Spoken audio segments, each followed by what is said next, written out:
On va commencer par la thématique insuffisance cardiaque qui a fait pas mal parler d'elle lors de ce congrès. On va commencer par une première vidéo qui nous incite à penser que les digitaliques que l'on croyait out sont à nouveau in dans l'insuffisance cardiaque à fraction d'éjection altérée. Allons-y.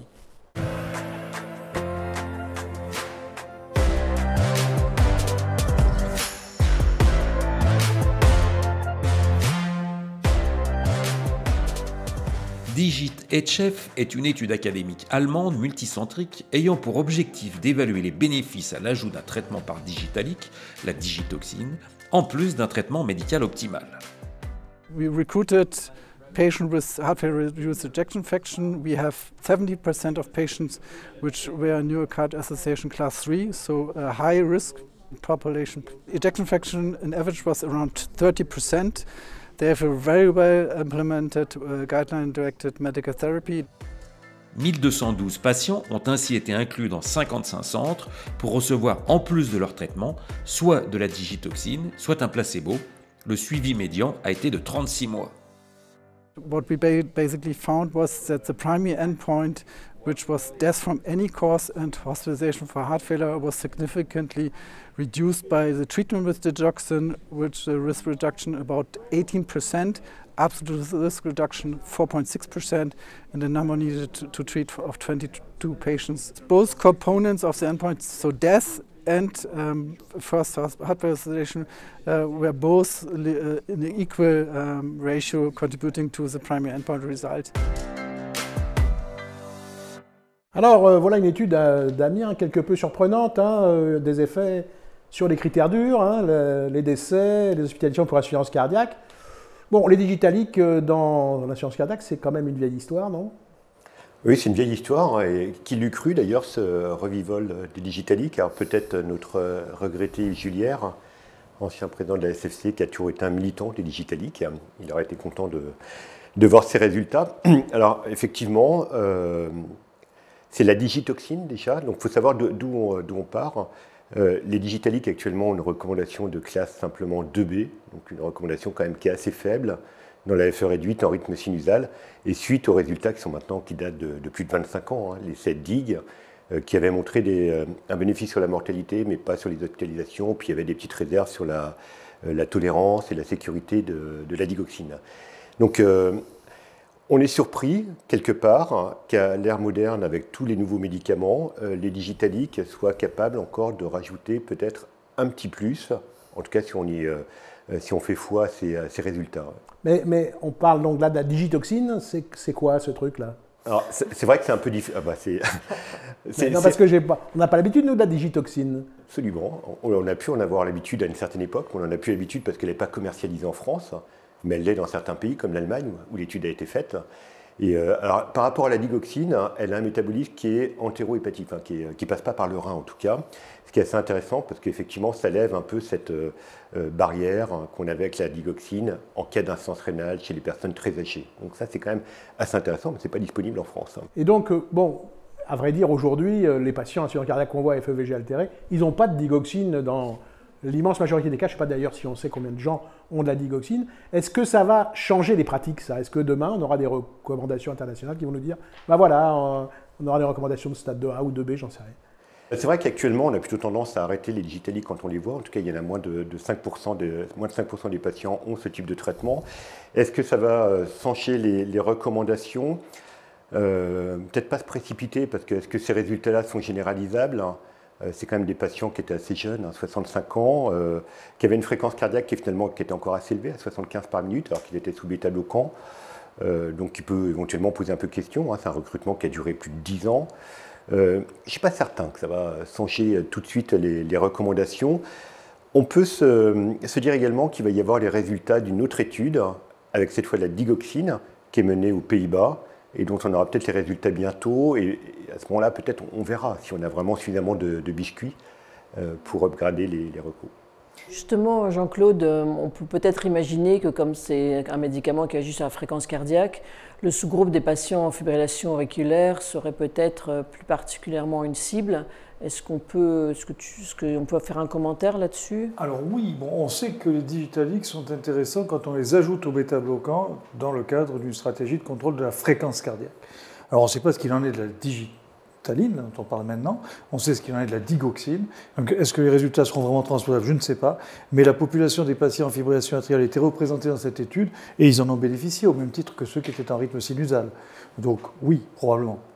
Un autre essai attendu dans la science cardiaque à l'ESC, c'est l'étude Victor avec ce fameux Vericiguat dont on entend parler depuis quelques années, mais qu'on n'a pas encore vu sur le marché.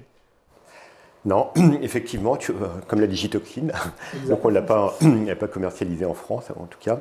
Donc le Vericiguat fait partie de la famille des activateurs de la guanylate cyclase qui joue sur la voie du GMP cyclique, donc qui est très important pour la fonction endothéliale et pour le fonctionnement de la mécanique, on va dire, cardiaque.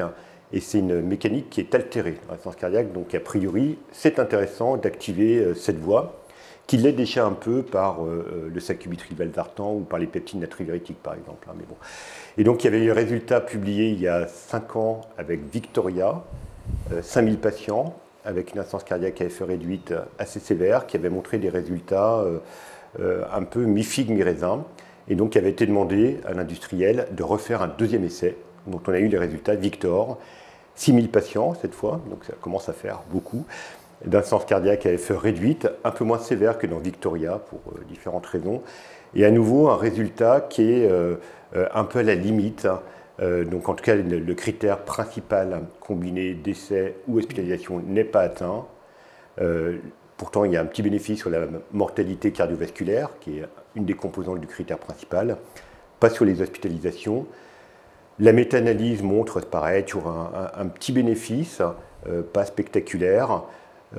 Donc l'impression, c'est quand même que ces résultats-là restent assez, probablement un peu trop modestes pour aller jusqu'à une commercialisation, ou en tout cas un usage. Actuellement, les recommandations, c'est classe 2B. Il est peu probable que ça change. D'accord, donc il faut peut-être attendre encore un peu, on n'aura peut-être pas demain à disposition tout de suite. Et donc les mécanismes d'action, c'est ce fameux GMP qui est quoi? Qui est délétère sur la contraction? Non, le GMP cyclique a plusieurs effets, mais il est plutôt bénéfique au contraire. Oui. Il est vasodilatateur, vasorelaxant, plutôt bénéfique sur la mécanique du myocyte. Et c'est cette mécanique-là, moléculaire, qui est altérée dans l'insuffisance cardiaque. Parce qu'on nous pose aussi une question pour expliquer les résultats positifs de l'étude avec la digitoxine. C'est un effet sur la contractilité? Alors, vaste ancien débat. Donc ça, comme on disait à l'époque, ça régule, ça ralentit et ça... il y avait un autre R. Donc c'est un effet un peu pléiomorphe. Ça agit à la fois sur la balance sympathique-parasympathique, ça c'est certain. C'est le mécanisme qui permet de ralentir la fréquence cardiaque. Et c'est un petit effet inotrope, mais qui est plutôt au second plan. Oui. En tout cas, on est sûr que la digitaline, c'est pas un placebo. Ça, c'est sûr. Bon, alors on a terminé pour cette première partie qui est sur Digit et sur ce nouveau produit qui est le Vericiguat. On va prolonger là avec Maple HCM, avec des nouveaux médicaments, les inhibiteurs de la myosine cardiaque, dont on va parler après. Mais regardons d'abord ce que nous dit Maple HCM pour notre pratique.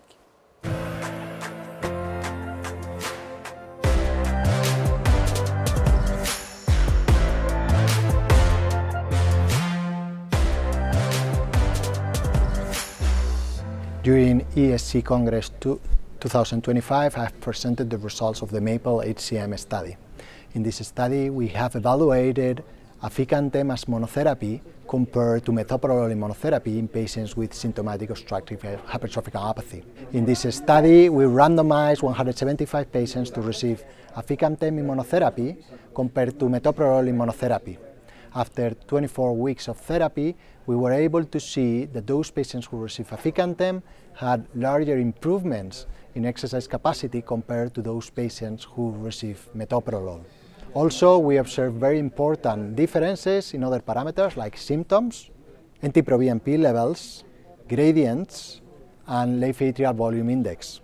Regarding symptoms, by the end of the trial, 40% of patients on aficamten were asymptomatic, compared to only 9% of patients on metoprolol.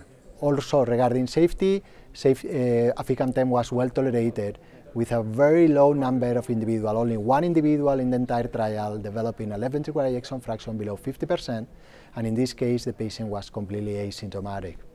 So we think that these results provide a strong basis for having aficamten as the first-line therapy of choice in patients with obstructive hypertrophic cardiomyopathy. Alors là, je ne suis pas tombé de ma chaise, mais presque. Ça fait 30 ans que je prescris des bêta-bloquants aux cardiomyopathies hypertrophiques obstructives. Damien, toi aussi, peut-être un peu moins longtemps, mais c'est juste une question d'âge. Bon, et là, on nous dit qu'au fond, non seulement on ne leur fait pas du bien, mais on leur fait du mal à ces patients. Qu'est-ce qu'il faut penser de tout ça, alors? Effectivement. Les bêta-bloquants qui sont dans les recommandations, toutes les recommandations en première ligne et qu'on prescrit en étant persuadé que ça fonctionne, et on a parfois l'impression que ça fonctionne d'ailleurs, dans cet essai-là, n'ont pas d'effet, en fait. Alors c'est vrai qu'on prescrivait des bêta-bloquants sur la foi essentiellement d'un essai randomisé qui date déjà de quelques années, et qui, pareil, avait montré quand même un bénéfice tout à fait modeste, essentiellement sur le gradient, mais pas sur les symptômes, ni sur la VO2. Mais dans cet essai, à nouveau, pas d'effet des bêta-bloquants sur la VO2, ni sur les symptômes, et en plus, ça ne diminuait pas le gradient, ni les taux de peptide natriurétique. Donc on a l'impression pratiquement d'avoir un effet placebo avec le métoprolol. Et à l'inverse, l'aficamten, qui est le cousin du mavacamten, que beaucoup connaissent maintenant, qu'on prescrit, qui est commercialisé dans la cardiomyopathie obstructive. Et on retrouve toujours cet effet assez bluffant quand même, à la fois sur la tolérance à l'effort, sur le gradient qui est totalement effondré, sur les taux de peptide natriurétique qui sont effondrés, et puis également sur un certain nombre d'autres paramètres échographiques.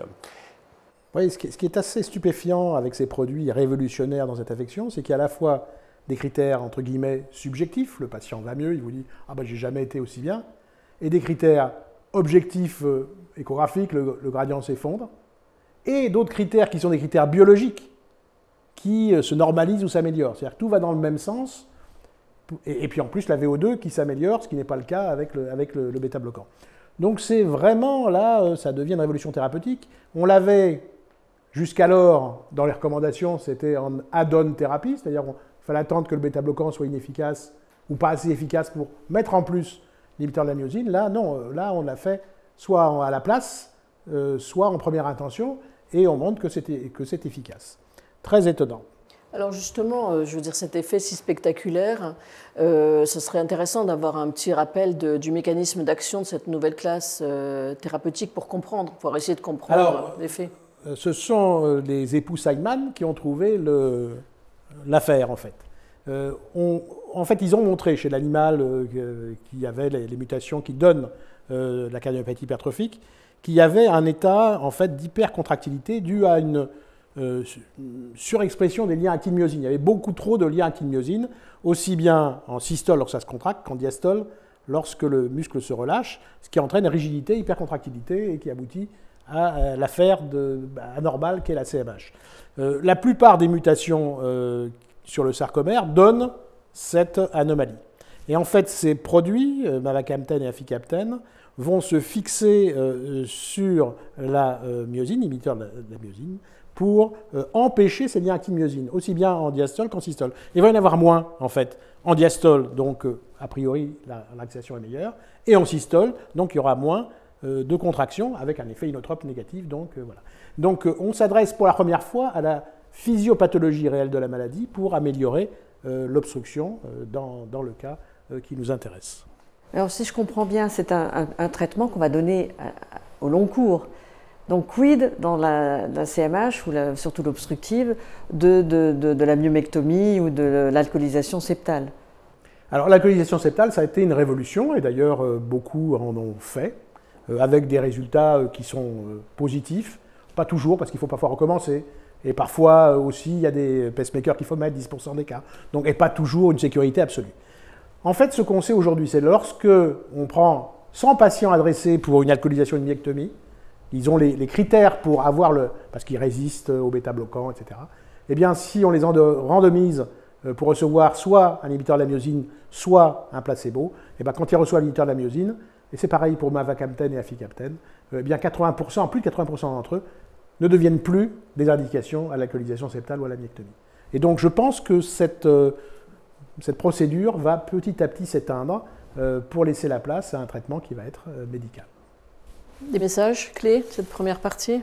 Alors, les messages clés de cette première partie dans l'insuffisance cardiaque, la digoxine, enfin la digitoxine, c'est confirmer que c'est pas mauvais et on va attendre un petit peu pour savoir à qui il faut la prescrire. Deuxièmement, le Vericiguat est un produit qui pour l'instant mérite considération mais dont la place n'est pas évidente aujourd'hui dans l'arsenal thérapeutique de l'insuffisance cardiaque à FEVG altérée et qu'avec Maple, l'éditeur de la myosine cardiaque, confirme que la révolution est en route pour la prise en charge des patients atteints de cardiomyopathie hypertrophique obstructive.